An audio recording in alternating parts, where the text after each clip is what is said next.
Today on the weekly Star Wars News Roundup, interviews revealing more on new Episode 7 characters, another TV spot hits our screens, EA Access members able to play Star Wars Battlefront early, and much, much more. J.J. Abrams was interviewed on Monday by Scott Dadick of Wired. He talked about his excitement over directing the film and soon seeing fans' reactions to it, his love for the original trilogy, and the secrecy surrounding The Force Awakens so far. These points are just the tip of the iceberg. The interview has a lot more depth to it, so I recommend you check it out by clicking the link in the description. One of the more interesting points from this article is that Abrams confirmed the script for Episode 8 has been written, but will probably go through a lot of rewrites. Disney revealed that guests visiting Disney Hollywood Studios will be able to experience the Star Wars exhibit starting December 1st. As taken from Disney Parks blog, the new attractions are as follows.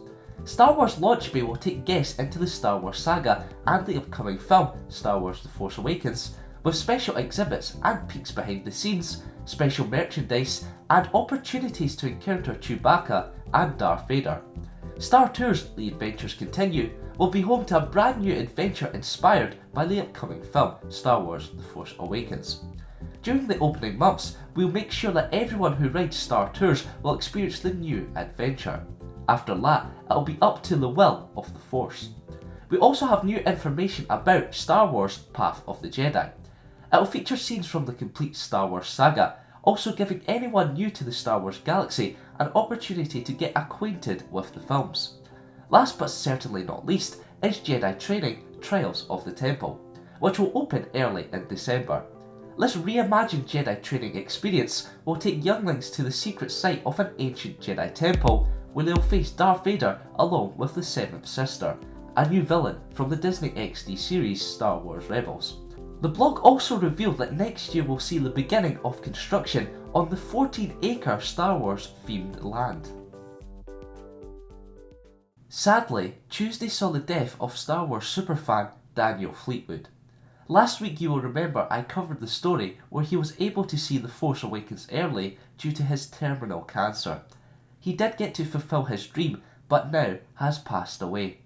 Rest in peace, Daniel. May the Force be with you. On Wednesday, Entertainment Weekly released many pictures from Episode 7 along with interesting pieces of text to go with each, some describing more about the characters and vehicles. Make sure you check out the link below to see all of the photos and captions. There were many more interviews conducted over Thursday and Friday, coming from Entertainment Weekly, all containing interesting pieces of information about the upcoming Star Wars movie. Firstly, Abrams revealed more about Maz Kanata, the small alien creature on the poster and the one doing the voiceover in the most recent TV spots. He said that her eyes were a very important feature of her character, though he never said much more about them. Abrams also explained Kanata's backstory.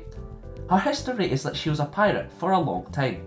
She's lived over 1,000 years, she's had this watering hole for about a century, and it's like another bar that you'd find in a corner of the Star Wars universe.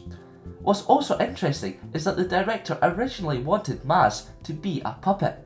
More details on Supreme Leader Snoke were also revealed, with actor Andy Serkis saying this. Supreme Leader Snoke is quite an enigmatic character, and strangely vulnerable at the same time as being quite powerful. Obviously he has a huge agenda. He has suffered a lot of damage. As I said, there's a strange vulnerability to him, which belies his true agenda, I suppose. Abrams promised the fans that they have not forgotten about Luke Skywalker, someone who has been missing from the recent trailers, TV spots, and even the posters. He said that there was basically not enough space on the main poster, but Luke is still a very important character. As a side note piece of news, the IMAX poster for The Force Awakens has been released. It shows Rey and BB-8 on Jakku with the sun setting in front of them. As I mentioned earlier, the EW interviews continued into Friday. Abrams revealed that Starkiller Base is actually more powerful than the Death Star. To me, that is a pretty scary thought. Good luck, protagonists. Nice knowing you.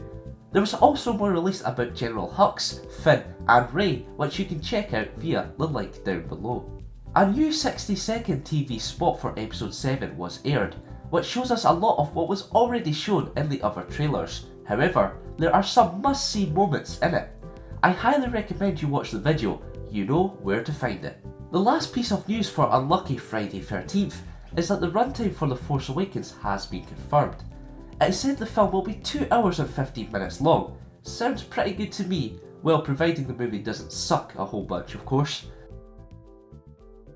Now it's time for the spotlight of the week, and today it's on the Star Wars Battlefront Early Access.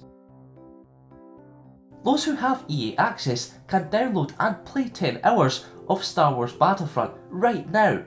This is a great way to come to a decision whether you want to buy the game when it comes out or not. To help with that decision, and if you don't have EA Access, I have started a series on the Zenzik and No channel where I play through each online game mode. You can check the videos out by clicking the link on screen or the one in the description. The game does seem pretty awesome so far, but I do still miss the old Battlefront ways. Let me know any news I may have missed this week that went under the radar, and be sure to come back in 7 days for another weekly Star Wars news roundup. Feel free to click the video on the left to learn all about the Jedi Temple, or the one on the right to find out more about General Hux. Thanks for watching, and goodbye. However, the Order did not realise that the power of the Sith Shrine remained active. Over time, this left the Jedi weak as the power of the dark side of the Force penetrated the structure.